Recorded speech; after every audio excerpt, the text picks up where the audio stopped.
E aí, pessoal, queremos fazer aqui uma motivação para vocês, para relembrarmos algumas coisas.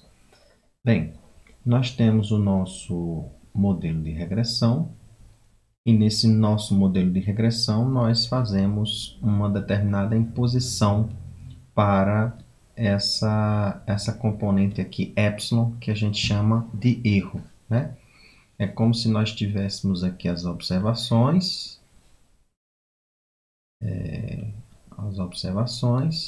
e nessas observações nós tivéssemos uma reta, e ao estimarmos essa reta, nós temos umas distâncias, né? E essas distâncias que a gente mede é o que a gente fala de erro. Qual é o problema? É que essa reta real aqui nós não conhecemos. Então, essa reta aqui é uma reta estimada. O que nós vamos ter nessas distâncias aqui, ao invés do erro, é o que a gente chama de resíduo, né? Que seria o que, de fato, nós observamos menos o que nós estimamos, né? Dado que nós temos esses estimadores aqui. Pois bem, dito isso, o que é que nós conversamos na aula passada? Que os estimadores de mínimos quadrados são dados por essas duas expressões. Uma coisa que nós temos que levar em consideração é que no nosso modelo, a única componente que é aleatória é esse erro. Se ela é uma componente aleatória, ela tem uma distribuição de probabilidade. E aqui o que é interessante ela tem uma distribuição de probabilidade com distribuição normal, a média é zero, mas a variância ela é constante. Contudo, ela é desconhecida.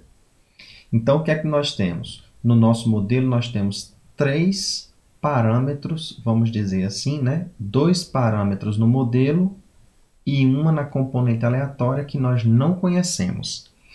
E isso lá na frente vocês vão perceber que nós vamos precisar encontrar valores amostrais se nós não o conhecemos para sigma A e B, né?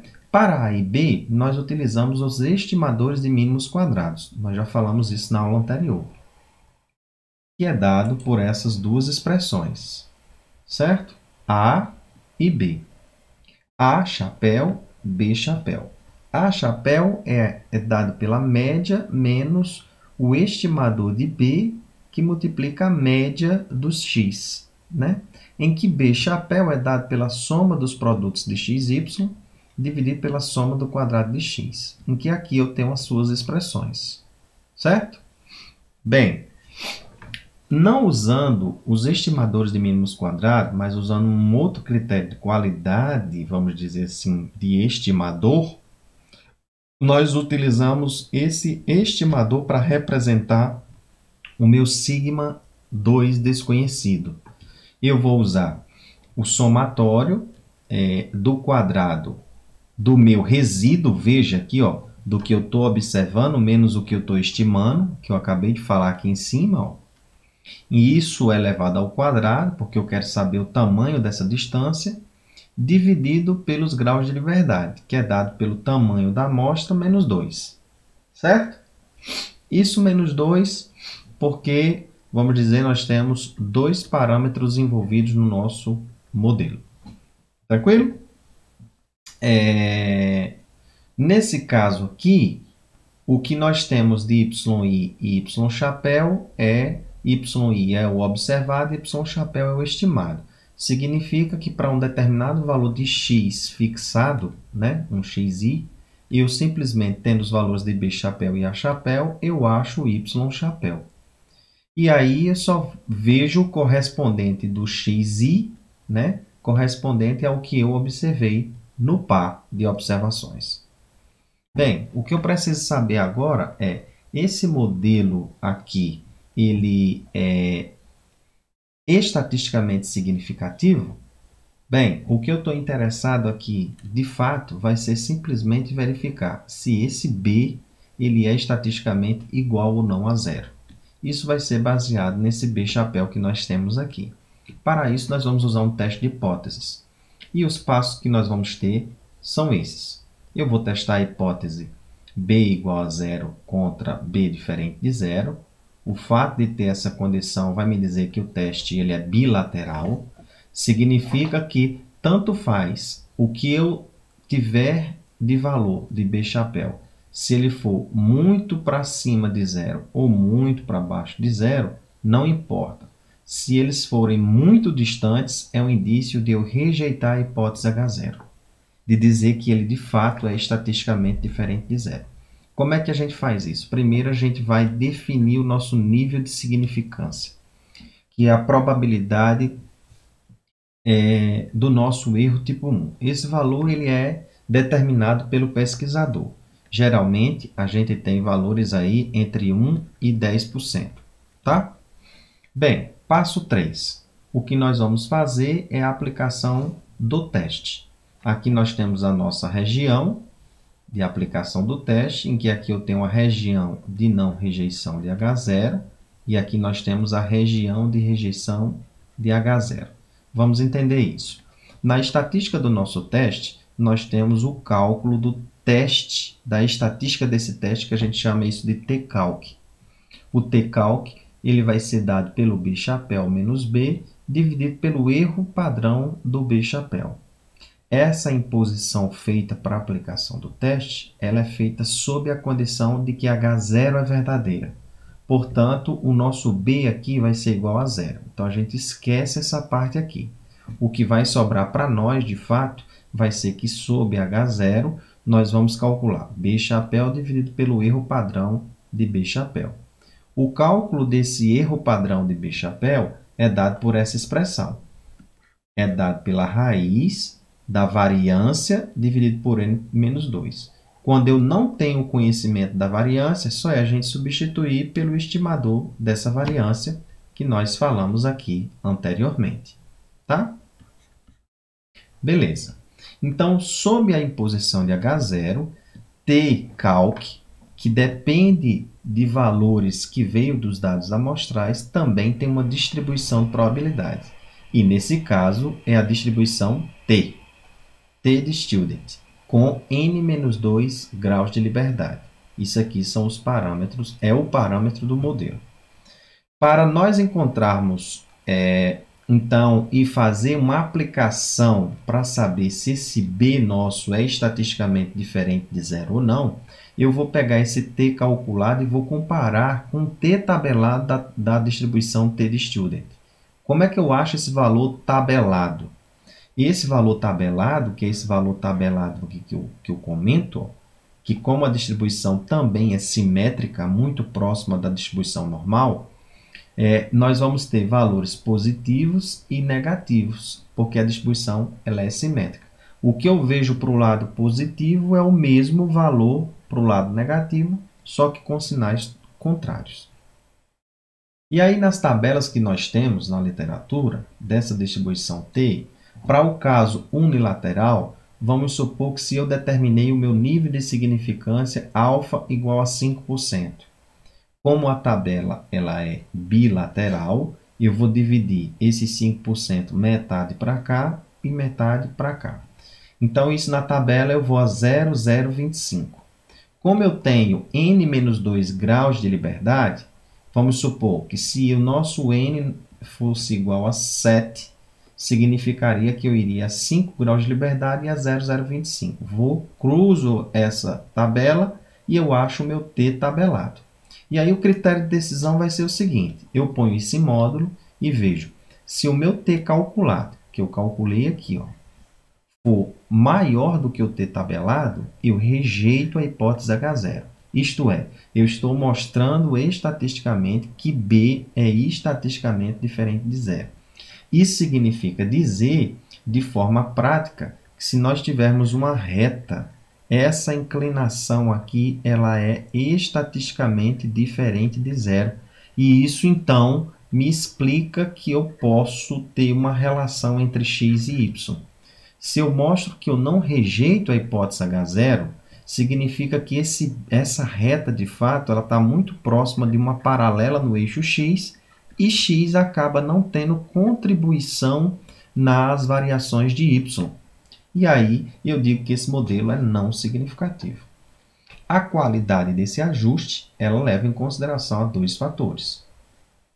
Primeiro, a nossa significância do B, isto é, se o nosso modelo não é significativo, eu vou dizer que esse modelo ele não tem tanta aplicação para mostrar essa relação entre x e y.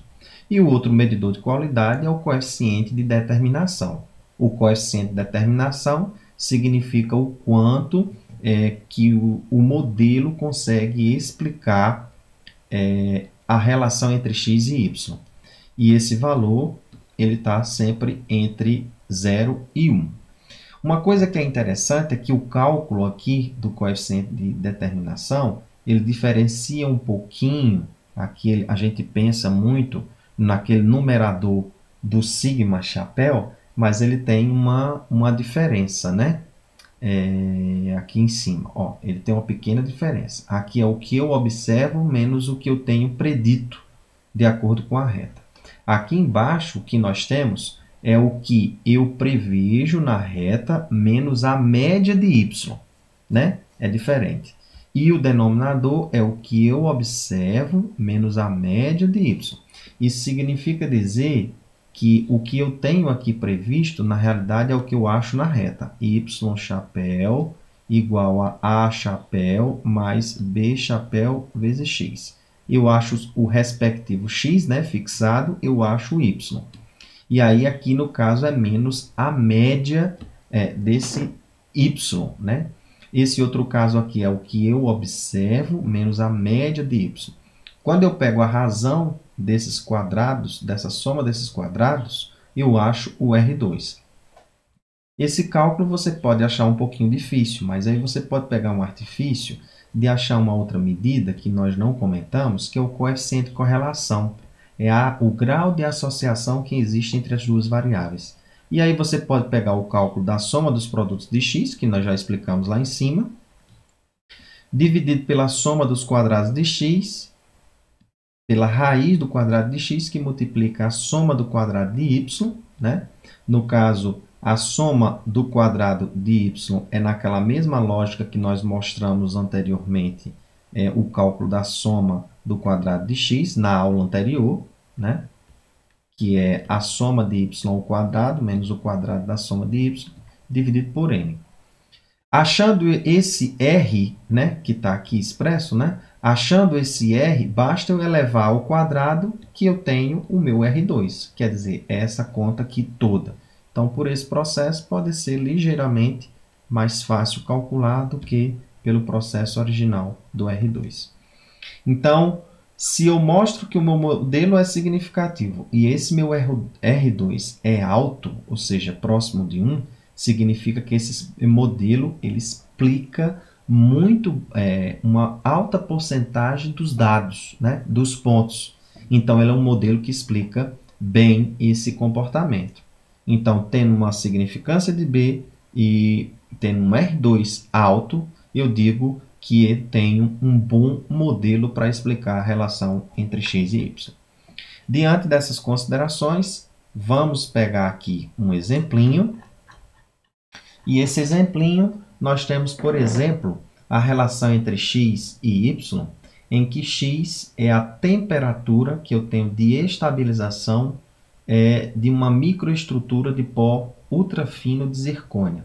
Isso aqui é muito utilizado, essa reação aqui, de materiais cerâmicos, né? Na área da construção da engenharia civil.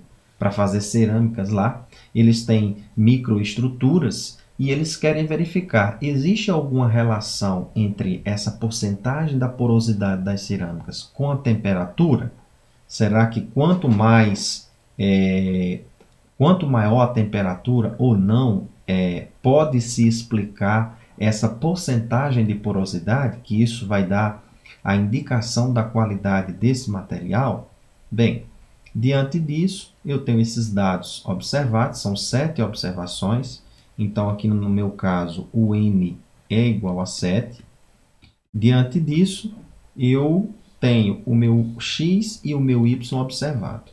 Já adiantando aqui algumas contas, eu tenho todos os cálculos que eu fiz aqui para as somas de x, somas de y e os seus produtórios para já adiantar. O que vocês podem fazer é tentar fazer todos esses cálculos, que nós já mostramos as fórmulas, e tentem ver se vocês conseguem bater com esses resultados aqui.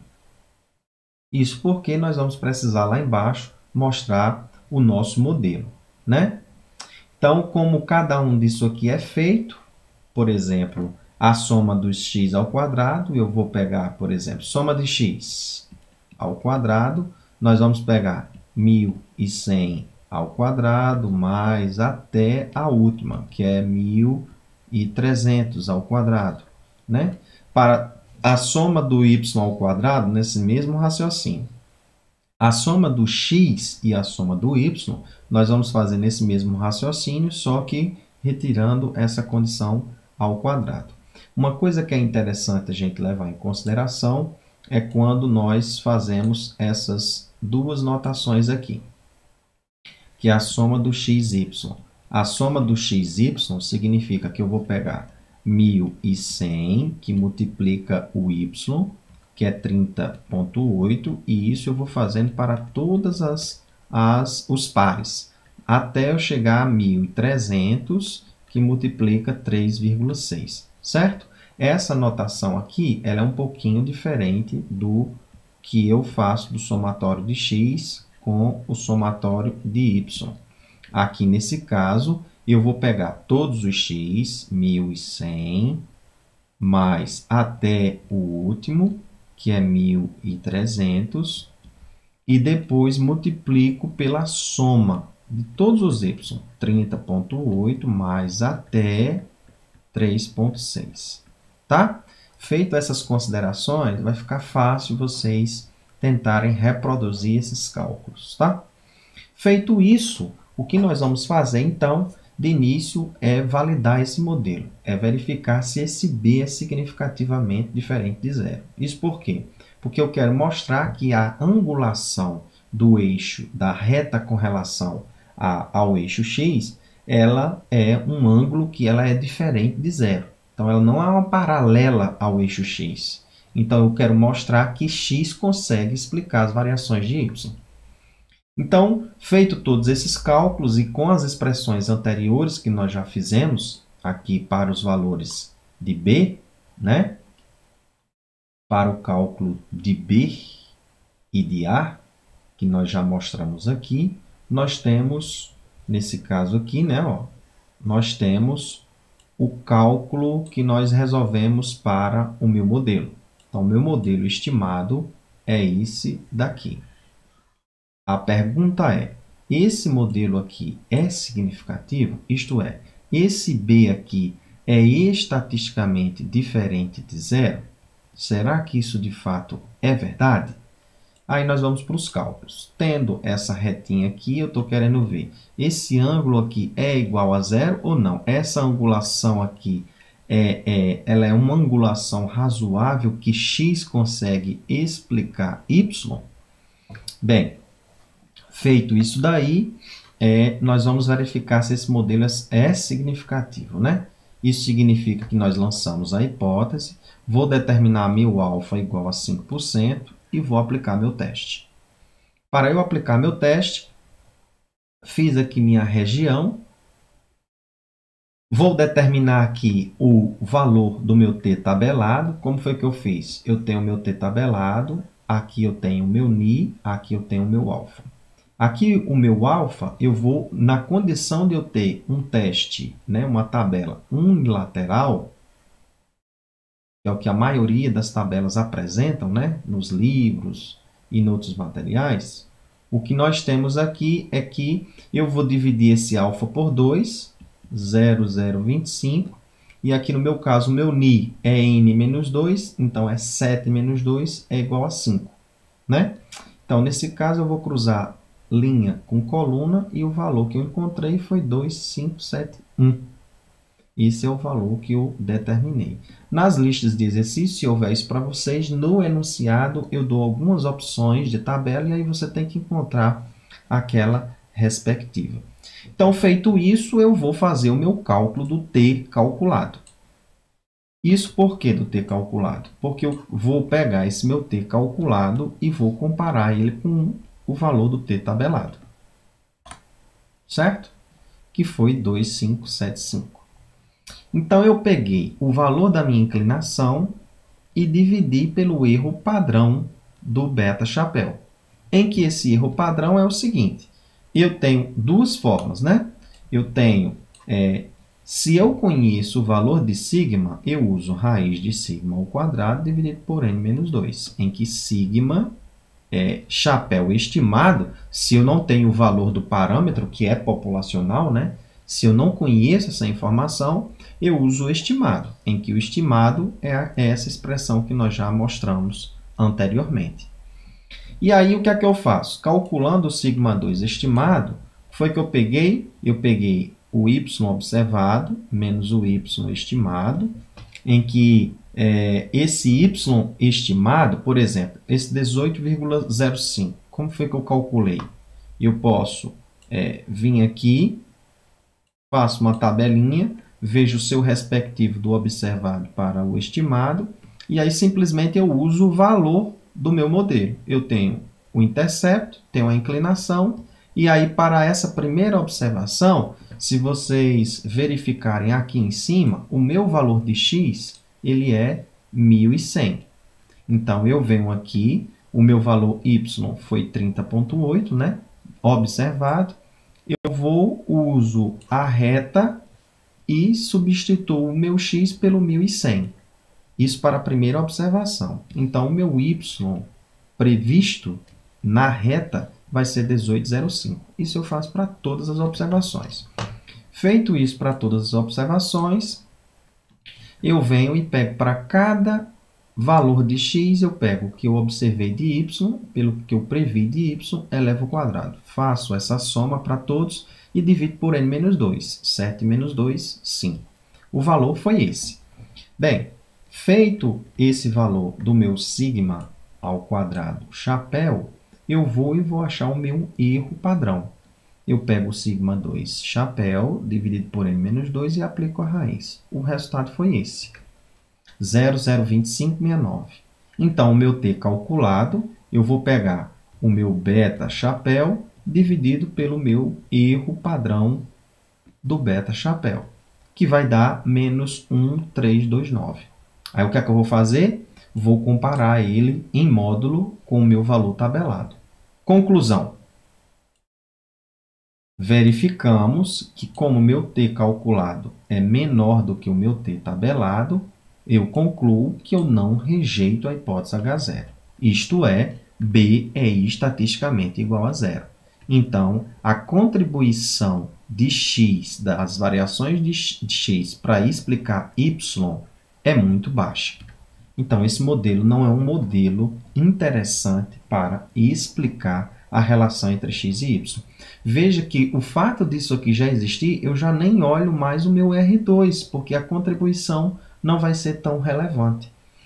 Fazendo esses cálculos, bem, para eu calcular o R2, você usaria aquele mesmo princípio de cálculo que nós fizemos aqui. Poderia achar o R e achar o R2. Para a gente verificar isso daqui, eu vou mostrar uma outra forma desses cálculos aqui que pode ser bem mais rápido, se vocês usarem o R utilizando pelo RStudio. O que foi que eu simplesmente fiz aqui? Eu peguei aqui os meus valores, usei essa funçãozinha aqui C, que é concatenar, inseri os meus valores de x, inseri os meus valores de y.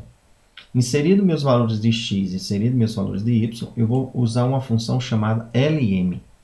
E aí eu simplesmente coloco y em função de x. Armazenei esse resultado num objeto chamado reg. Separo por ponto e vírgula, simplesmente porque na mesma linha de comando eu quero que mostre o que é que tem dentro desse objeto. Então veja aqui comigo. Se vocês apertarem Run, né? Ó, Run ou Ctrl Enter é a mesma coisa. Então eu venho, Run, guardei e agora eu vou calcular o LM. O meu LM ele me mostrou aqui, ó, o mesmo resultado que a gente tem, ó, numa linha de comando, se vocês observarem. Todo aquele cálculo que nós fizemos em uma linha de comando, a gente observa todo esse modelo estimado aqui, ó. Esse cálculo todo aqui em cima, tudo numa linha de comando no programa, ele é feito por esse LM. Essa análise aqui toda, essa contalhada aqui toda, né, para verificar o teste do modelo e fazer isso aqui tudo, eu consigo resolver com mais uma funçãozinha em que ela armazenou o modelo. Eu uso agora um summary para ele me dar um resumo com base nesse modelo aqui. E aí eu encontro fazendo isso, eu venho aqui na linha de comando, na linha do código e aperto Run. Feito isso, olha aqui comigo uma coisa que é interessante, né? Aqui nesse Summary de Reg, ele me mostra a análise do que eu tenho.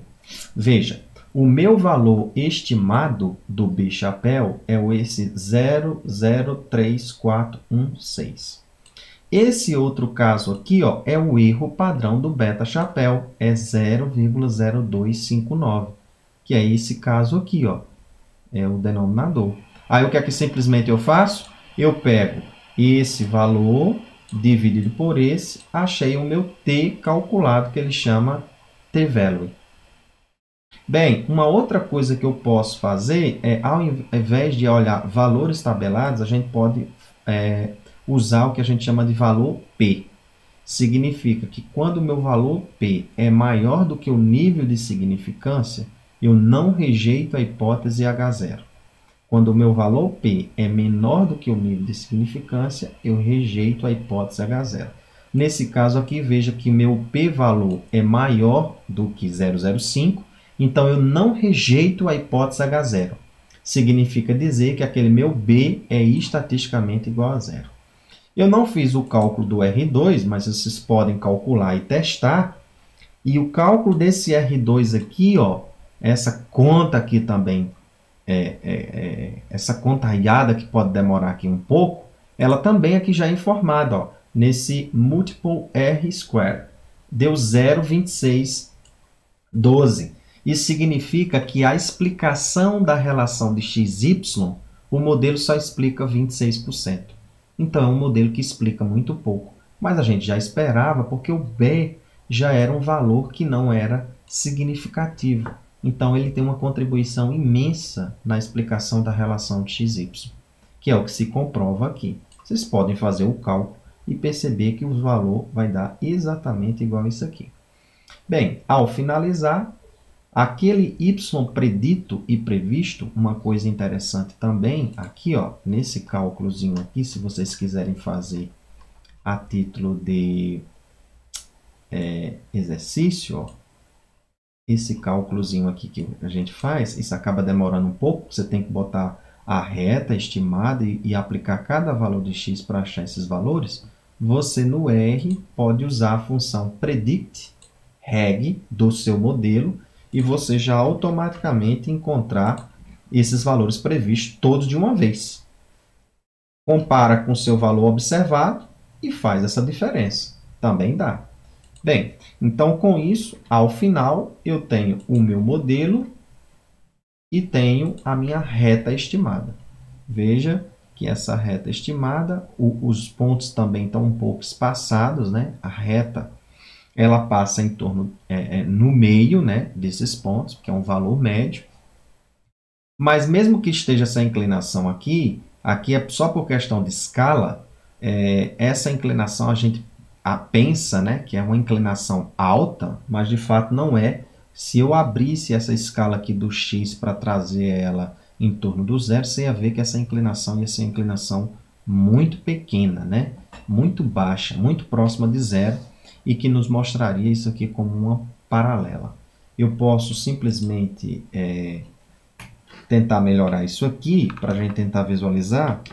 Deixa eu ver se com isso daqui dá certo. Com xlim. Eu vou botar aqui 0 e o valor 1600 para a gente conseguir visualizar isso. Aqui está bem espaçado, vou fazer o abline, né?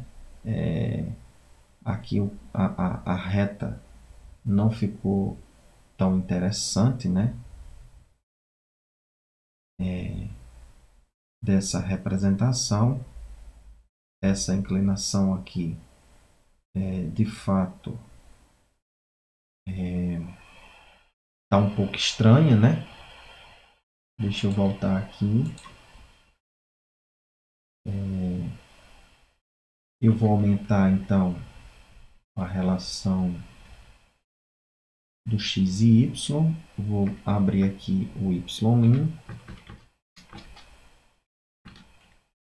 Eu vou botar aqui entre 0 e 30 e 50. Vamos ver essa relação aqui. O abline reg, ela de fato está uma inclinação. Uma coisa que é interessante é também o seguinte: ela pode ser uma paralela, né, do eixo x, essa inclinação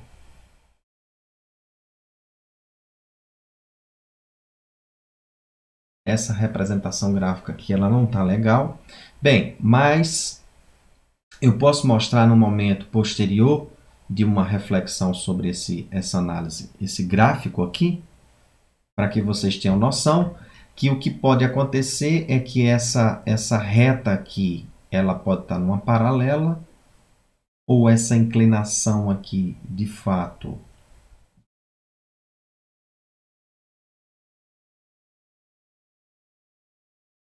né?